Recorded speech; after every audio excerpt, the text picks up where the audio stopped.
For Off the Block, I'm Vane Lipser, and we are now joined here by Tiff Wells, the voice of Hawaii men's volleyball. Now, Tiff, big match coming up on Thursday as Hawaii taking on the #1 overall seed, Ohio State, basically playing a road match. We're here in Columbus. So what do you think is going to be the key that Hawaii is going to have to do to win this match? They got to start out strong, and it's something that they did quite well against Penn State on Tuesday in that opening round match. But a big key for them is going to be to handle serve. They're going to have to deal with two of the better servers, not just that Ohio State's had, but the NCAA has seen this season, and Nick Scherzen and also Miles Johnson. They go 1-2 in terms of OSU and their history with total service aces. So for Hawaii, their program has been built on serve, receive, and floor defense. So their serve, receive, just to limit the amount of turns, limit the amount of runs that both Scherzen and Johnson will have behind the service line.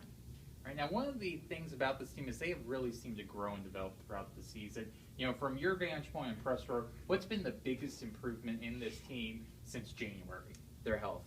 Outside of the injury to Hendrik Moll that happened in that MPSF tournament final at the Pyramid a couple weeks ago, it's been a team that's been relatively healthy, and the entire team, the coaching staff, has really given a lot of credit to the strength and conditioning program that UH has supplied with them. And that fall conditioning program, from September up through fall camp into December, it's been something that this team has really bought into the weight room. They've bought into the program. They've gone in for extra reps when practice has been done, and they've been physically stronger the last couple of years. And you remember when they were at Stanford a couple of years ago in that play-in match, they sort of plateaued, and physically they just weren't there the last few matches towards the end of that 2015 season. But those guys who are sophomores, they're now seniors.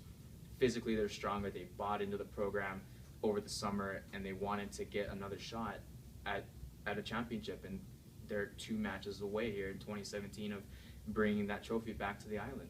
And now, one of the interesting things I think with Ohio State, and maybe one of the few Achilles heels with this team, is their ability to handle jump float serves and jump serves. And we kind of saw it in the MIVA tournament a little bit. Ball State won some good runs when they were jump floating. Same thing with Green Canyon. So is there a Hawaii server that you've seen this season that could exploit Ohio State in that area? It's going to be interesting just because this entire team for Hawaii, at least for the 6 that start, all of them spin serve. So there may be a couple here and there that can bring in a float serve, although if Hendrik Moll if he's going to be still out with that ankle injury, you bring in a Dalton Solberg. He's really the only one that's going to be in that starting 6 that will have a consistent jump float. And for him, he's gone short with his serve, so try to get it inside the 10-foot line. So it's, other than him, everyone else in that starting group will be, as far as I know, will be spin serving. There may be a couple guys off the bench, but those guys, you've seen Rado Parapunov, you've seen Joe Worsley, both of them spin.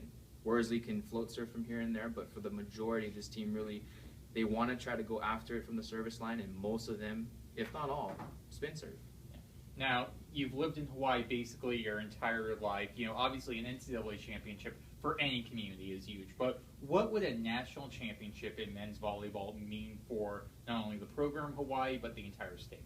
It would be something quite special to see a banner being raised, and for a program that won it in 2002, had it stripped due to an ineligible player. A lot of the volleyball program, it's been based with the Rainbow Wahine. That's been the standard for the non-Power 5 schools, and they've been able to keep that consistent level, that ability up in here into the 2000s. And for the men, their crowd, their fan base, it started in the outrigger in January, about 1,000, 1,500 or so, and by the time we got to that quarterfinal round against Pepperdine in the conference tournament, you're pushing 6,300, 6,400, and in this program, this team that, you've seen the jersey, it has the Hawaiian flag, and I'm getting chicken skin talking about it, but they know that they're playing for more than just a school, and for them to play for basically not just the university, but to play for the entire state, they're getting recognition,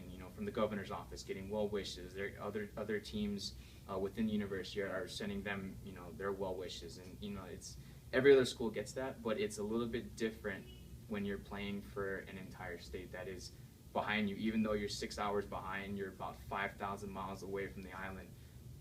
This team can still feel that presence. They can still feel that everybody back home is cheering them on.